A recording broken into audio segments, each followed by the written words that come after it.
Il a porté les péchés de plusieurs et a intercédé pour les pécheurs. Ésaïe 53, 12.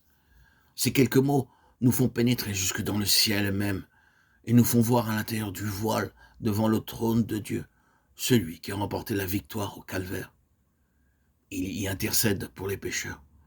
Lui qui, durant les jours de son pèlerinage terrestre, connut toutes les douleurs et les tentations des humains. Lui qui fut mis au rang des pécheurs. Il peut intercéder pour nous en connaissance de cause. Il est qualifié pour être notre avocat.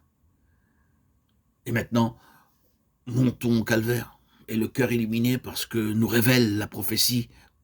Contemplons celui qui, à cause de la joie qui lui était proposée, a méprisé l'opprobre. L'heure pour laquelle il est venu a sonné. Entendons le Fils de Dieu qui s'est fait homme s'écrier. Tout est accompli. Alors qu'il baisse la tête et remet son esprit entre les mains du Père.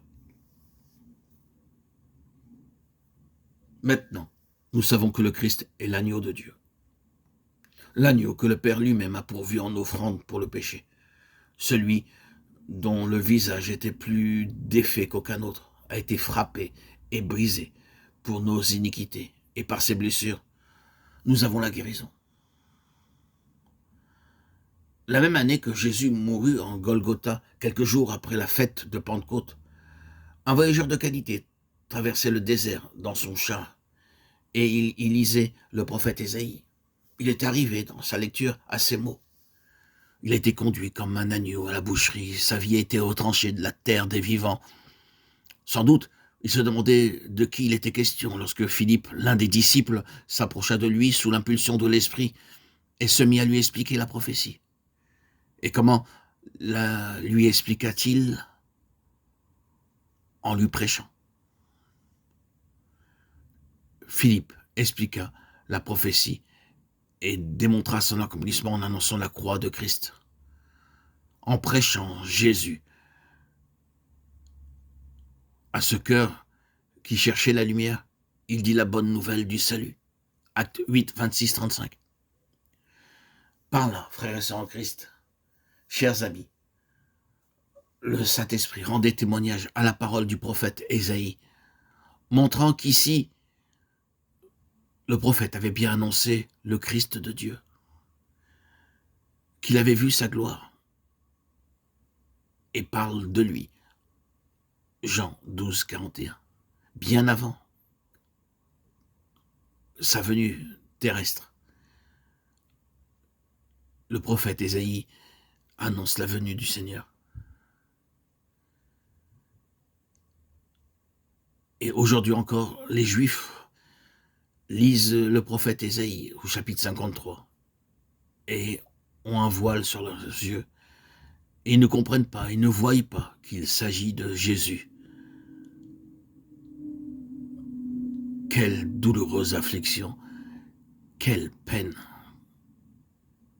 pour mon cœur qui suis, moi par ma naissance juif, et qui voit ce peuple aveugle à la croix, à la victoire de Jésus au calvaire, qui ne voit pas dans ce passage d'Ésaïe chapitre 53 cette révélation du prince de l'amour, du prince de vie qu'est Jésus, le seul et unique médiateur, le seul par qui tout genou fléchit, par qui tout homme est sauvé. Le seul, l'unique, le passeport, l'entrée au royaume ne peut se faire que par le Fils de Dieu. Ah, que de tristesse dans mon cœur. Ces cœurs qui ne veulent pas être conquis par l'amour de Dieu, l'agneau de Dieu qui est Christ.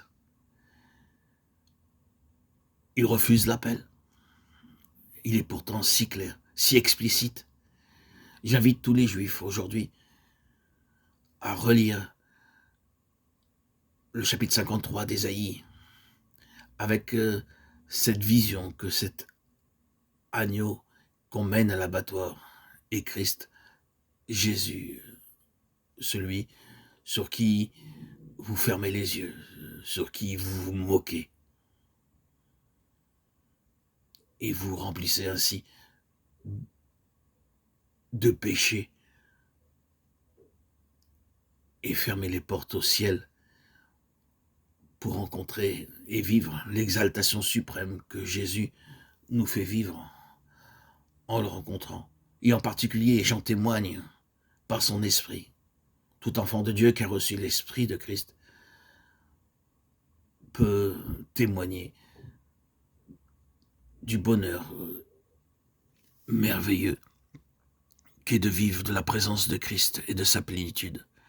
Quel préjudice, quelle tristesse, quelle désolation que tant de éminents rabbins s'opposent au dévoilement de Christ, s'opposent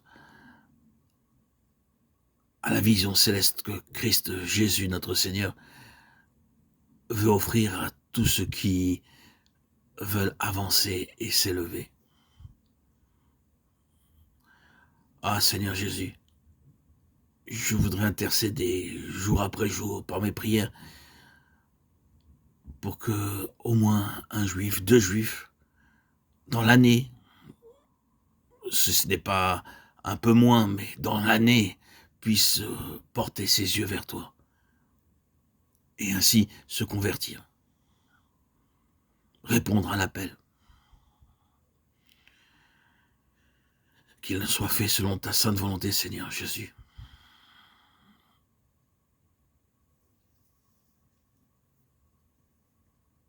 Toi, qui as consenti à prendre la dernière place, celle des condamnés, des réprouvés, et qui, aujourd'hui, est à la première. Toi, par qui seulement les portes sont ouvertes pour accéder au royaume.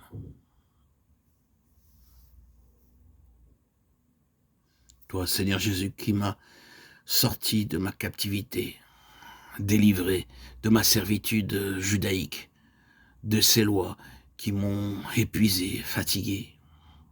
Et pourtant, j'y prenais quand même un plaisir, mais le voile était sur mes yeux. J'étais longtemps dans l'incertitude en ce qui te concerne, Seigneur Jésus.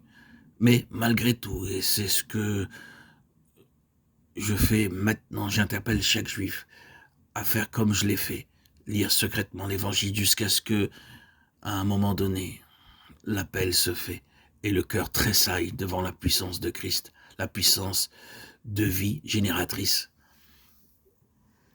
qu'apporte Christ à tous ceux qui s'intéressent à lui pour être rassasiés de sa lumière, vivre de sa puissance, de sa grâce et de son amour. Il nous faut lire régulièrement la Bible, y être assidu, ainsi le Christ se dévoilera. Derrière les lignes de l'évangile se trouve l'habit du Christ, se trouve le vêtement de Christ. Et derrière ce vêtement, derrière ces lignes, se trouve Christ lui-même en personne qui se dévoile, qui est la parole. Lisez, frères juifs, c'est à vous que je m'adresse. Frères et sœurs juives, lisez l'évangile. Secrètement, si cela vous cause préjudice dans votre entourage extérieur, secrètement, la révélation se fera, quoi qu'il arrive. Je l'ai vécue. Et elle s'est conclue par la joie de vivre le baptême, le 26 septembre 2019, où je suis sorti des eaux baptismales au lac de ma ville. Ce baptême par immersion qui m'a apporté la certitude et la confiance que Christ est le Fils de Dieu, le bien-aimé, le Sauveur.